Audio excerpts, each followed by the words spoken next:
राम राम बाबूबाई. आज कुठं दिवस उजला काय माहिती. आज आपल्या अकाउंटवरती आली होती बरं का रिझर्वेशन ट्रिप. कस्टमरच्या लोकेशनला गेलो. कस्टमरच्या लोकेशनला गेल्यानंतर कस्टमरला कॉल फिल केला. कस्टमर लगेच 5 मिनिटात आपल्या गाडीजवळ आले. गाडीत बसले मस्तपैकी OTP टाकला. OTP टाकून आपण लगेच ट्रिप चालू केली बरं का. ट्रिप चालू करून आपल्या मार्गाला लागलो. मार्गाला लागल्या जाताच इंडियन पेट्रोल पंपावरती गाडी थांबली धाड दिशेने आणि आपल्याला भरायचा होता CNG.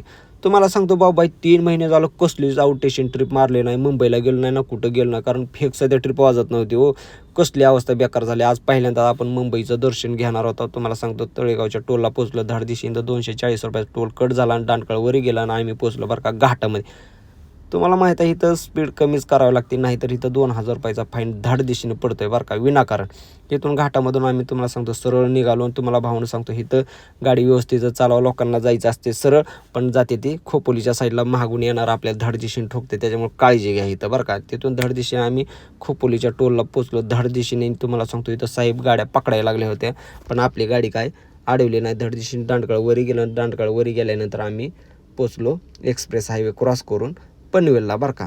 पनवेल क्रॉस करून खारघर क्रॉस केलं आणि लगेच आम्ही लागलो की ठाण्याच्या रोडला. हे बघा बघितलं का MH12 पुण्याची गाडी. नाद करतो काय, जिथं जाईल तिथं फक्त पुण्याच्या गाड्या दिसतील आपल्याला, बरोबर आहे का नाही. धाड दिशेने आम्ही ठाण्याला पोचलो. ठाण्याहून लगेच राईड घेतलं. राईड घेऊन लगेच आम्ही तुम्हाला माहीत आहे घाट लागते. घाटात तुम्हाला माहीत आहे का काय रस्ता बेकार आहे. अजून सध्या रस्त्याची कामं झालं नाही ती. नशीब बरं का आज शनिवार होता. शनिवार असल्यामुळे ट्रॅफिक नव्हतं आणि ट्रॅफिक नसल्यामुळे धाड दिशेने आम्ही त्या घाटातून बाहेर पडलो. बाहेर पडल्यानंतर तुम्हाला सांगतो हे आपल्याला एक मीरा भाईंदरकडे जायचं असतंय आणि एक वसई-विरारकडे जाणाऱ्या ह्या चौकात आलो. तिथून धाड दिशेने गोल राऊंड करून आम्ही लगेच गुजरात हायवेला म्हणजे वसई-विरारच्या रोडला लागलो बरं का. तुम्हाला सांगतो 3-3.5 घंट्यामध्ये हितवर आलो आणि वसई-विरारला जाण्यासाठी 1.5 तास दाखवायला लागलं होतं 20 ते 22 किलोमीटरला.